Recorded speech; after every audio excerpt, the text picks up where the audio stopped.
Hello guys, आज के lecture में आप सभी का स्वागत है। कल के लेक्चर में हमने ध्रुवीय विश्व के अंत का जो चैप्टर है उसके शॉर्ट नोट्स के रूप में हमने देखा था और उन शॉर्ट नोट्स को अच्छी तरह से समझने के लिए आज हम एनसीईआरटी को रीड करने वाले हैं। तो कल के लेक्चर में हमने पढ़ा था सोवियत प्रणाली क्या है, उसकी विशेषता और उसके दोष क्या हैं, जिसके कारण क्या हुआ, उसका विघटन हुआ। तो सोवियत संघ जो है वो कब अस्तित्व में आया था, कब उसका विघटन हुआ था। तो आज फिर से हम एनसीईआरटी की लाइन टू लाइन को कवर करेंगे ताकि हमें और अच्छे से समझ में आ जाए।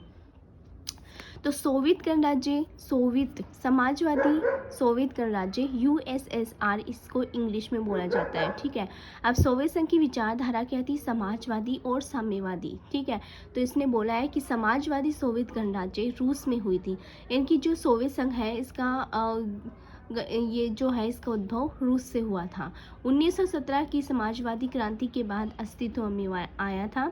हमने देखा था शॉर्ट नोट्स में कि 1917 की समाजवादी क्रांति हुई थी, जिसके बाद में ही सोवियत संघ जो है वो अस्तित्व में आया था। और ये क्रांति कहाँ हुई थी, लेनिन में। ठीक है, और जो सोवियत संघ है ये किसके खिलाफ था, विरोधी था अमेरिका, जो जिसकी विचारधारा क्या है, पूंजीवादी।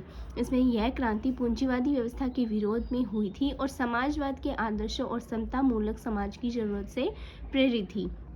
ठीक है, अब ये मानव इतिहास में निजी संपत्ति की संस्था को समाप्त करने और समाज को समानता के स्थान पर सचेत रूप से रचने की बहुत बड़ी कोशिश थी। यानी कि सोवियत संघ जब अस्तित्व में आया तो उसने उसका एक मकसद क्या था कि उसके जो नागरिक थे उन लोगों के पास जितनी भी उनकी निजी संपत्ति थी वो निजी नहीं थी, यानी कि उनके ऊपर कोई हक नहीं था, वो एक नौकर की ही तरह उस पर काम करते थे। ऐसा करने में सोवियत प्रणाली के निर्माताओं ने राज्य और पार्टी संस्था को प्राथमिक महत्व दिया। सोवियत राजनीति प्रणाली की धुरी कम्युनिस्ट पार्टी थी। सोवियत जो संघ है इसकी जो पार्टी थी वो धुरी थी।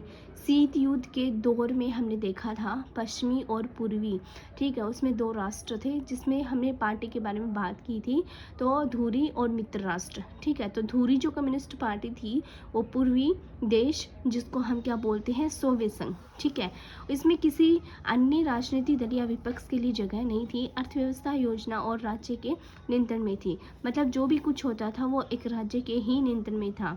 दूसरे विश्व युद्ध के बाद पूरी यूरोप के देश सोवियत संघ के अंकुश में आ गए थे। ठीक है, धुरी कम्युनिस्ट पार्टी। सोवियत सेना ने इसे फांसीवाद ताकतों के चंगुल से मुक्त करवाया था। इन सभी देशों की राजनीति और सामाजिक व्यवस्था को सोवियत संघ की सामाजिक प्रणाली की तर्ज पर ढाला गया था। इन्हें ही समाजवादी खेमे के देश या दूसरी दुनिया कहा जाता है। हमने एक नक्शे में देखा था कि पहली दुनिया, दूसरी और तीसरी। तो आई होप आपको पता होगा कि पहली दुनिया अमेरिका को बोला जाता है, दूसरी दुनिया सोवियत संघ को बोला जाता है और तीसरी दुनिया हम उन सब देशों को बोलते हैं जो ना ही पहली दुनिया में पार्टिसिपेट है और ना ही दूसरी दुनिया और ना ही उनके मित्रों के साथ। ठीक है, दुनिया। ठीक है, दूसरे विश्व युद्ध के बाद सोवियत संघ महाशक्ति के रूप में उभरा। तो हमने ये भी देखा था कि जैसे ही दूसरा विश्व युद्ध हुआ उसमें दो महाशक्तियों का उदय हुआ था, वो एक थी अमेरिका और दूसरी सोवियत संघ। अब इसमें क्या है, अमेरिका और सोवियत संघ के बीच में कंपैरिजन की गई है। जैसे अमेरिका को छोड़ दे तो सोवियत संघ की अर्थव्यवस्था शेष विश्व की तुलना में कहीं ज़्यादा विकसित है। अगर हम अमेरिका और सोवियत संघ को साथ में लेके चलते हैं तो अमेरिका जितना ताकतवर देश नहीं है, लेकिन अगर हम अमेरिका को छोड़ दें तो दूसरे नंबर पर सोवियत संघ आता है। ठीक है, पूरे देश में सोवियत संघ की संचार प्रणाली बहुत उन्नत थी। ठीक है, अमेरिका को छोड़ने के बाद सोवियत संघ जो था उसकी संचार की प्रणाली बहुत ही अच्छी थी।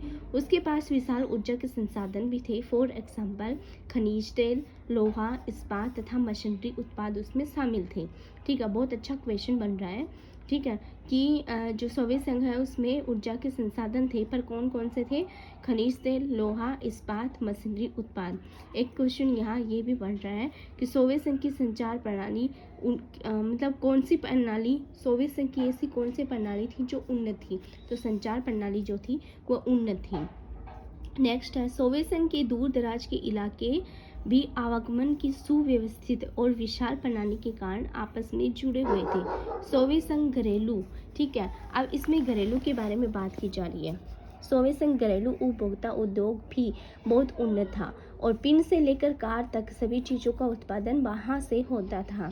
अब इसमें सोवियत संघ की कंपैरिजन पश्चिमी देश यानी कि अमेरिका से की जा रही है। जैसे सोवियत संघ के उपभोक्ता उद्योग में बनने वाली वस्तुओं की गुणवत्ता के लिहाज से पश्चिमी देशों के स्तर की नहीं थी, यानी पश्चिमी जो देश अमेरिका है उसकी जो औद्योगिक वस्तु थी वो अच्छी गुणवत्ता की थी, लेकिन सोवियत संघ की सरकार ने अपने सभी नागरिकों के लिए एक न्यूनतम जीवन स्तर सुनिश्चित कर दिया था। सरकार बुनियादी ज़रूरतों की चीज़ें जैसे मसलन मसाला, स्वास्थ्य, शिक्षा, बच्चों की देखभाल, लोक कल्याण की अन्य चीज़ें रियायती दर पर मुहैया कराती थी। मतलब सोवियत संघ के जितने भी नागरिक थे वो बेरोजगार नहीं थे और ना ही किसी तरीके की परेशानी थी। उनकी सिर्फ एक परेशानी थी कि उन्हें बोलने का कोई भी अधिकार नहीं था। मिल्कियत का प्रमुख रूप से राज्य का स्वामित्व था तथा भूमि और अन्य उत्पादक संपदाओं पर स्वामित्व होने के अलावा नियंत्रण भी राज्य का ही था, यानी कि कंप्लीट रूप से जो भी कुछ होता था वो राज्य के अंडर में ही होता था। बहरहाल सोवियत प्रणाली पर नौकरशाही का शिकंजा कसता चला जा रहा था। ये प्रणाली सत्तावादी होती गई और नागरिकों का जीवन कठिन चला गया। लोकतंत्र और अभिव्यक्ति की आज़ादी नहीं होने के कारण लोग अपनी असहमति अक्सर चुटकुलों और कार्टून में व्यक्त करते थे।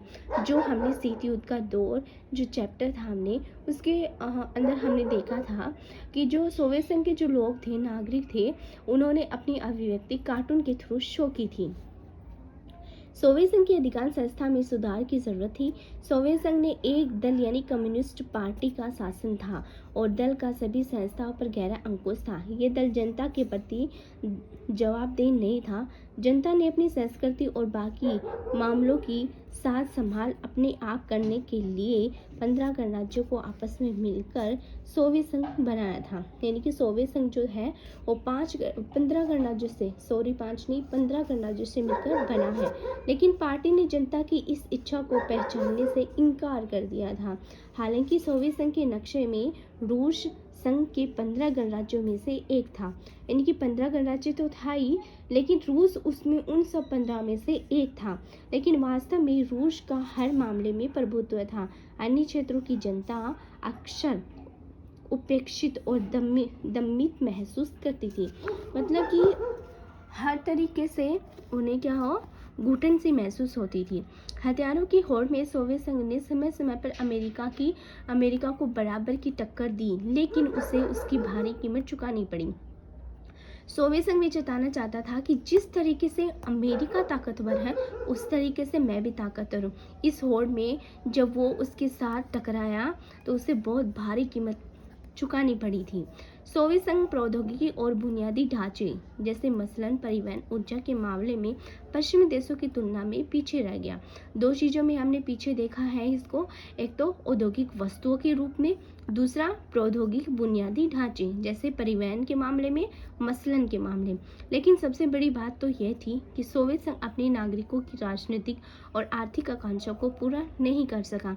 मतलब 3 ऐसी इसमें कमी थी। पहली कमी थी औद्योगिक वस्तुओं की, ठीक है, उसकी गुणवत्ता अच्छी नहीं थी। दूसरी ये था कि ये अपने नागरिकों को राजनीतिक और आर्थिक आकांक्षाओं को पूरा नहीं कर सकता था। तीसरी ये थी प्रौद्योगिक बुनियादी ढांचे यानी कि परिवहन की व्यवस्था इसके पास अच्छी नहीं थी। 3 ऐसी चीज़ें थी जो इसके पास अमेरिका की तुलना में अच्छी नहीं थी, ठीक है। अब इसके बाद लेकिन सबसे बड़ी बात ये हो गया, उसके बाद आता है कि आर्थिक आकांक्षाओं को ये पूरा नहीं कर सकता था। सोवियत संघ ने 1989 में अफगानिस्तान पर हस्तक्षेप किया। इससे सोवियत संघ की व्यवस्था और भी कमज़ोर हो गई। क्यों भाई? क्योंकि इसके साथ इसने हस्ताक्षर कर लिया तो सोवियत संघ से क्या हुआ, जो भी चीज़ थी वो अफगानिस्तान के लिए निर्यात के तौर पे जाती थी, ठीक है। हालांकि सोवियत संघ के लोगों का पारिश्रमिक लगातार बढ़ा, लेकिन उत्पादन और प्रौद्योगिकी के मामले में वह पश्चिम देशों से बहुत पीछे छूट गया। इससे हर तरह की उपभोग वस्तुओं की कमी हुई। खाद्यान्न का आयात साल दर साल बढ़ता गया, यानी कि दूसरे देशों से आयात इसको करना पड़ता था। 1970 के दशक के अंतिम वर्षों में ये व्यवस्था लड़खड़ा रही थी और अंत में ये ठहर सी गई थी। तो आज हमने देख लिया सोवियत प्रणाली क्या थी इसके बारे में, और हमने मोस्ट इम्पोर्टेंट बातें देखी कि सोवियत संघ जो था वो उसकी पार्टी कैसी थी, दूरी कम्युनिस्ट पार्टी थी, ठीक है। और वो हमेशा ही पूंजीवादी जो देश है, पश्चिमी देश है, उसके विरोध में था। 1917 में समाजवादी क्रांति हुई थी, उसके बाद ही जो सोवियत संघ है वो अस्तित्व में आया था।